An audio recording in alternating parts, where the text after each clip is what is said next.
From the massive studios in Raleigh, North Carolina, this is the Cloudcast with Aaron Delp and Brian Gracely, presented by a cloud guru, bringing you the best of cloud computing from around the world. Good morning, good evening, wherever you are, and welcome back to the Cloudcast, coming to you live from the massive studios here in Raleigh, North Carolina. You know, we get a chance a lot of times to talk about new technologies. It's one of the things that people really enjoy about the show. A few shows ago, we talked about a new concept called service mesh, which is beginning to evolve here around some of the new development frameworks that are being used for microservices, being used on top of Kubernetes, and all of those things. And today, we're going to kind of extend that conversation, kind of take it to another level, introduce you to some more technologies. And so today, very excited to talk about a new technology called Istio. And to help us do that today, very excited to welcome back to the show Jason McGee from IBM, Vice President and CTO of IBM's Cloud. So Jason, welcome back to the show. Hey, thanks. Good to be here. You might end up being sort of IBM's most popular man in the cloud. I think, you know, you're on the Masters commercials talking about Watson. We've been on the show talking about serverless and OpenWhisk, and now we're talking about this. Give us a sense of, you know, what is Istio? Where did it come from? What sort of problems, you know, is it solving for people that this is the first time they're hearing about it? What is it, and why do people need it? Why do technologists need it? You know, so I think one of the things the industry likes to talk about a lot right now is microservices and how to apply kind of microservice architectures and team design to the problems of the day. And you know, microservices are all about breaking things down into small, relatively independent pieces that are working together.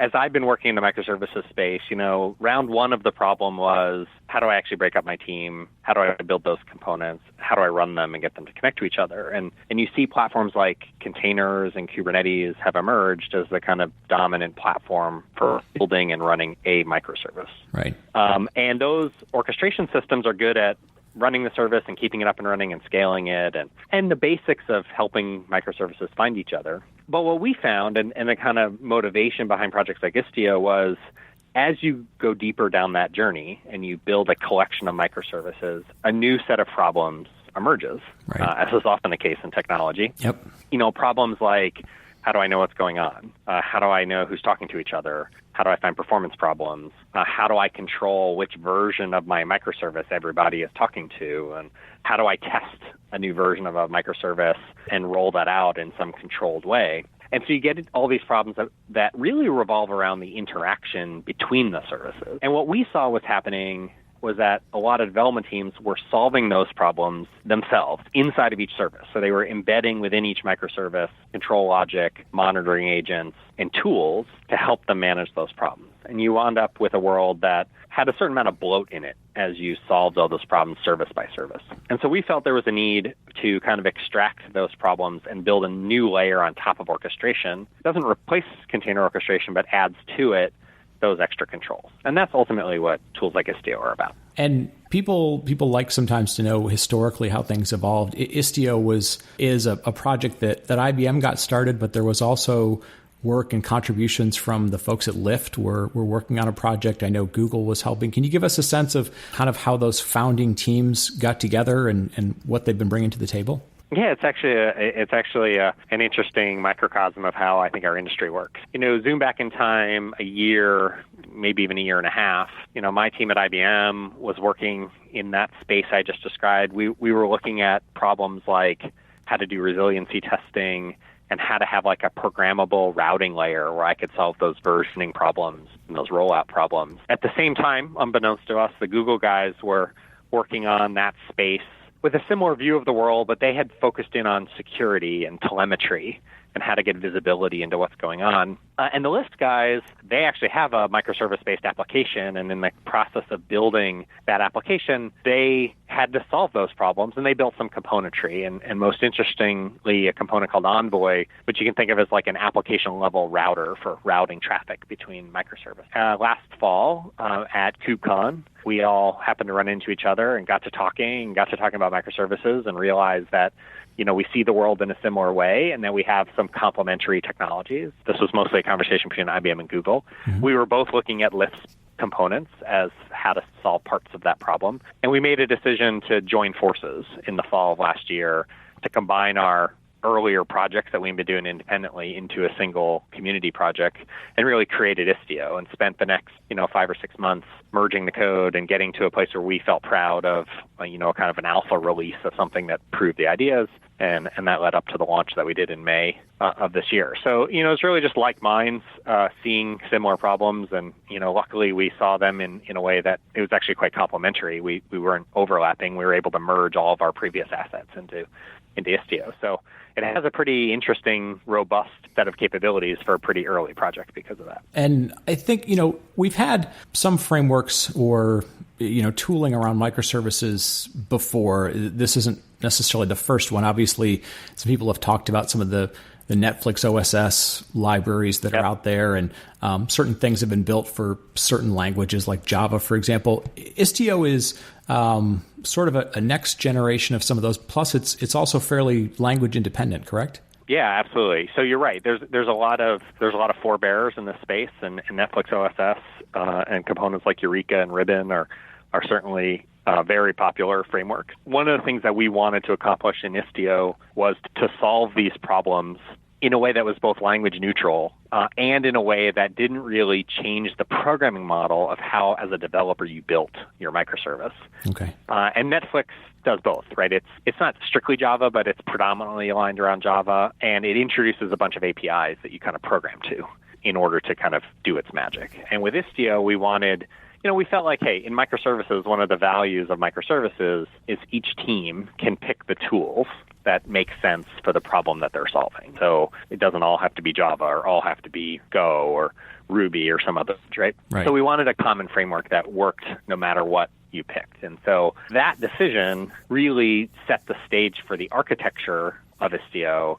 And I think also being informed by kind of the container orchestration space and some of the capabilities of Kubernetes helped them change the approach. Netflix OSS, as an example, was designed long before containers and Kubernetes were popular things. And so their architecture decisions are different. And so we've been able to come up with an approach where you can really insert Istio into an existing app even and get some value right away without changing anything about how you, talk to your peer services or how you write your code. Yeah.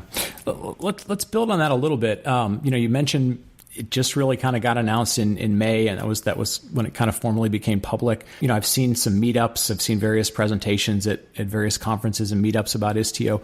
Where is it today? Obviously, it's still really, really new, but in terms of how is it governed, sort of maturity of the releases, are you seeing some people begin to use it, or is it still kind of experimental? So you're right. It is new.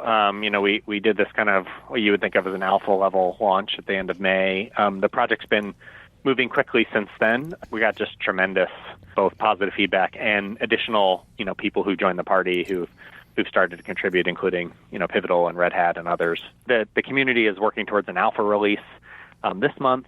A beta release this month. And my, personal hope is that as we get towards the end of the year, we get to kind of a 1.0 level of Istio, something that we all feel, you could go put in production and feel confident in.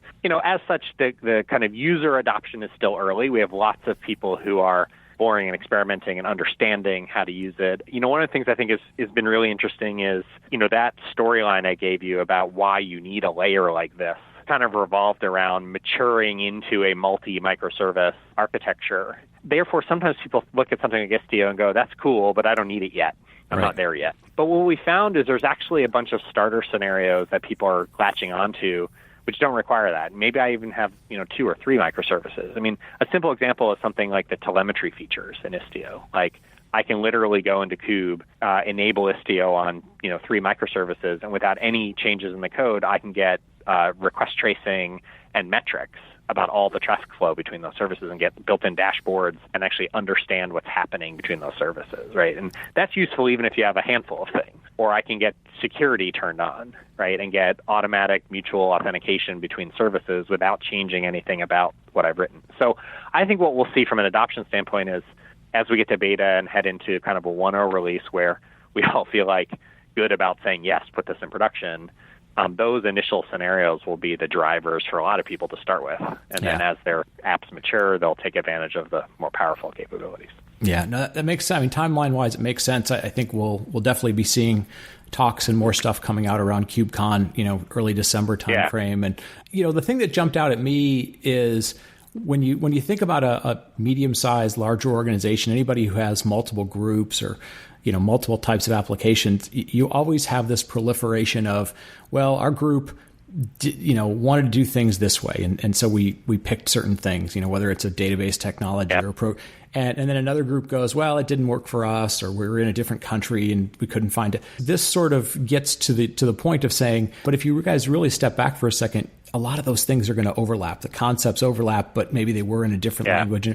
And so Istio makes a lot of sense from that perspective of these patterns and concepts should be ubiquitous or should be reusable in a lot of different places. And if you think about that from an ops perspective, that's a huge win if you can get that right. Yeah, absolutely. And it's one of the things that really is driving the project is this idea of kind of a policy-driven fabric or mesh that lays on top of all the services that really let other players, other roles come into the picture. And so you can now have somebody who's coordinating security across all the microservices in a consistent way, or who's controlling and orchestrating version rollout, who can do things like A/B tests and incremental rollouts. And that's kind of a layer on top of each individual service, right? And it really frees, like what we find is it can really free even the individual microservice team. Like with Istio, you can roll out a new version of your microservice into production, and the act of rolling it out doesn't send any traffic to it by default. So you can kind of dark launch it.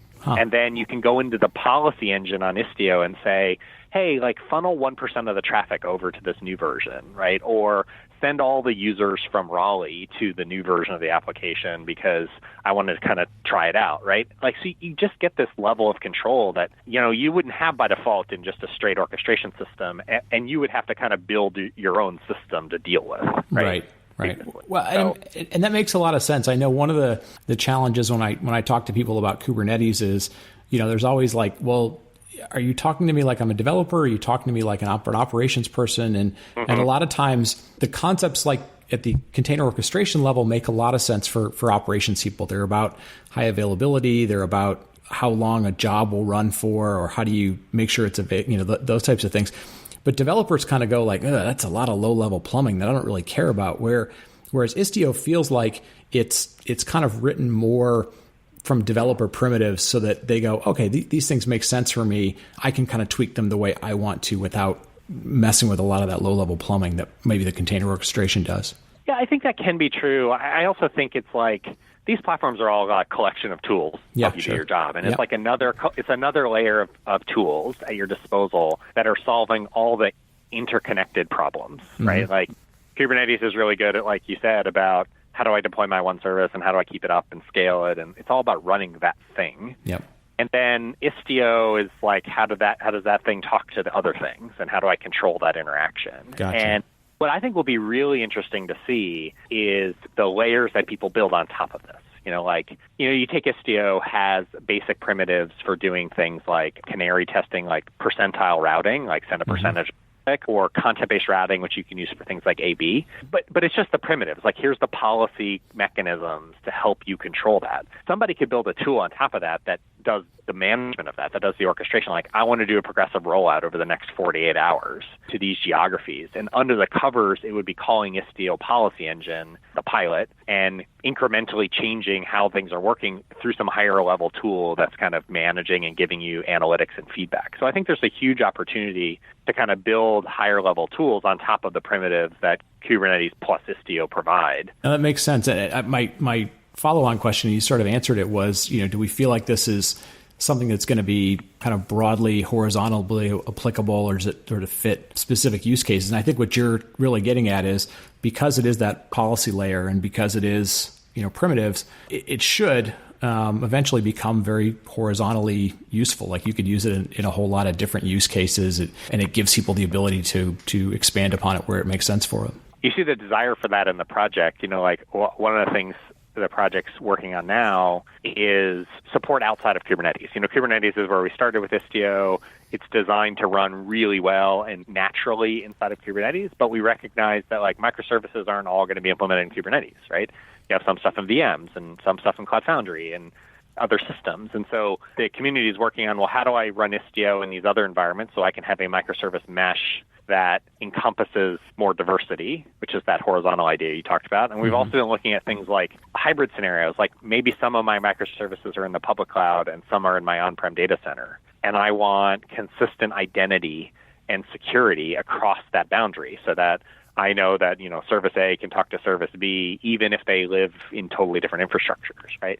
And so I think as those scenarios evolve, you will wind up with this very kind of horizontally powerful kind of management layer on top of all of the individual components, that really solves some powerful problems. I guess in that context, so today something like Kubernetes essentially says, I'm kind of agnostic to the underlying cloud, but there'll be a way to install it on VMware versus the IBM Cloud versus AWS or so Istio will have a similar sort of concept, except it'll think of things like Kubernetes or Mesos or, an IBM service or something as kind of the underlying abstraction, if you will. Yes, okay. I mean, we're computer scientists. One more layer of abstraction. Yeah, exactly. Right? Exactly. But in this case, at least in Istio's case, the only nuance there is Istio is not trying to control how you deploy and run things. It's only trying to control how they talk to each other. And so when you layer Istio on top of VMs, nothing in Istio is telling you how to deploy that app. Right. It's just saying once that app is deployed, it can participate in this mesh and the policies can apply and the routing is intelligent and all that kind of stuff. Gotcha. That makes sense. Given that it's still fairly new, people are always looking to be involved with communities or learn about things. Like right now, what's the best way to kind of get involved, learn about it? I mean, is there code you can go get? Are there trainings available? Where are we in terms of people, beyond just the core development team kind of getting engaged with this? Yeah, I mean, so like many open projects, there's a website, istio.io. There's both a kind of contributors side to the project and a user side. So I think, if you go to Istio's website, clearly there's actually some really great kind of get started with Istio examples and documentation to help you as a user try it out and install it into your environment. There's actually a Helm chart for Istio. So literally, you can just do like Helm install Istio on your kube cluster and have it all up and running in a couple of seconds. And there's some user groups and Slack channels and other things for users. And then on the contributor side, I mean, the GitHub project is super active. That we're always looking for people who want to contribute. We've already gotten some interesting diversity of, obviously, there's a number of cloud service provider and cloud technology provider people who are involved, but there's also some users who like the lists of the world and those kinds of scenarios where they actually want to use this as a platform and they're contributing and helping. So I think there's lots of opportunity for people to jump in and help if they really want to be a contributor on the project. Okay. And one of the things I think a lot of times people will ask when new things come along, and especially around open source, because there's so many projects and sometimes they overlap. And is there any discussion yet? You mentioned this concept kicked off last year at KubeCon. Is there any discussion about potentially, moving it under CNCF governance so that it's kind of have an established governance, or is it still too early for something like that? No, there is discussion about that. I mean, I can't guarantee that's going to happen, but that's where the project is heading, is trying to move it under CNCF. So that's where we think it makes sense for it to live. Okay. And so those conversations are happening in the background now, and I think that will be the logical home for this space. There's also obviously other projects that have some overlapping goals. We mentioned Netflix earlier. There's a project in CNCF today called Linkerd, right, which overlaps to some extent with things like Envoy and some pieces of Istio. And so clearly the community will kind of have those discussions about, how do those things evolve. So, as always, it's an active space. Sure. But we seem to have gotten some good critical mass around Istio, at least early critical mass, and I'm pretty excited about the velocity that's happening behind the project. Well, one last question before you go. IBM's always got folks working on interesting kind of demonstrations and projects and stuff. If somebody came up to you, today or tomorrow and said, "Hey, Jason, show me something that's cool that works with Istio," like what can you point them to today, or what's an interesting example that somebody could take a look at? Well, the actual example that comes with Istio is something that we built that is just called Book Info. It's actually just a great demonstration of the power of a service mesh and some of the things that you can do. The other thing I would say is go to KubeCon. We have some cool stuff that we're brewing for KubeCon to show the power of Kube and Istio. So I won't leak the secret, but we have some pretty cool examples that we're working on now that I think will be fun. Okay, very cool. We'll put those in the show notes, and folks can take a look at them, and we'll probably get some discount codes for KubeCon for everybody for Austin. Well, cool. Yeah. Jason, thank you so much for the time today. This was a good. We wanted this to be sort of an introduction because Istio is still fairly new, but I think people are interested in what's happening with microservices. How do you make them easier and everything?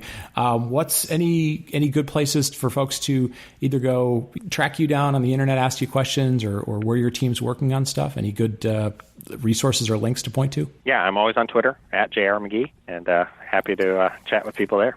Yep, and we'll get the link to the Istio.io site in the show notes and everything else for Istio. Well, with that, Jason, thanks so much for the time today. Really appreciate it. Great to talk to you again. And folks, for that, we're going to wrap it up. And for Jason, for Aaron, we will talk to you next week. Thank you for listening to the Cloudcast. Please visit thecloudcast.net to find more podcasts, show notes, and everything social media. And visit acloud.guru for all your cloud training needs.